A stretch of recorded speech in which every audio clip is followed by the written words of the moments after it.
মানুষগুলো এবার আগুনের মধ্যে পানি দিলে যেমনি আগুন নিভে যায়, দাউ দাউ করা হৃদয়ে জ্বলন্ত আগুন তাদের ঠান্ডা হবে। কিয়ামতের ময়দানে ওই বিভীষিকাময় সময়ে মুসিবতের কালে মানুষগুলো পাগল হয়ে বিশ্বনবীকে খুঁজতে আরম্ভ করবে।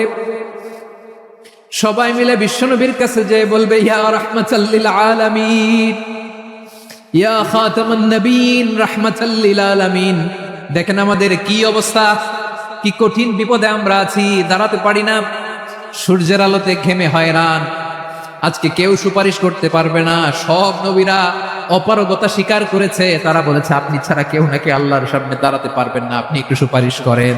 বিশ্বনবী বলবেন, আসো আসো, আজকের দিনে আমি ছাড়া আল্লাহর সামনে কেউ দাঁড়াতে পারবে না। বিশ্বনবী মাকামে মাহমুদে যে আল্লাহু আকবার বলে সিজদায় লুটিয়ে পড়বেন।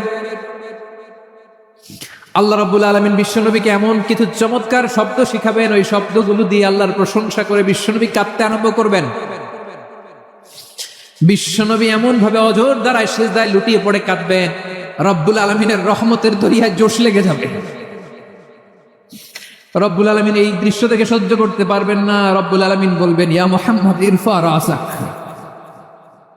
ও নবী আপনি মাথা তোলেন, মাথা তোলেন, আপনার কান্না আমি সহ্য করতে পারি না। নবী আপনি মাথা তোলেন, সাল তুতা, আজকে আপনি যা চাবেন তাই দেন। নবী আপনি সিজদা থেকে মাথা তুলেন, সাল তুতা, যা চাবেন তাই দেব। ওয়াশফা তুশাফা, যার জন্য সুপারিশ করবেন তার সুপারিশ কবুল করে নেবেন।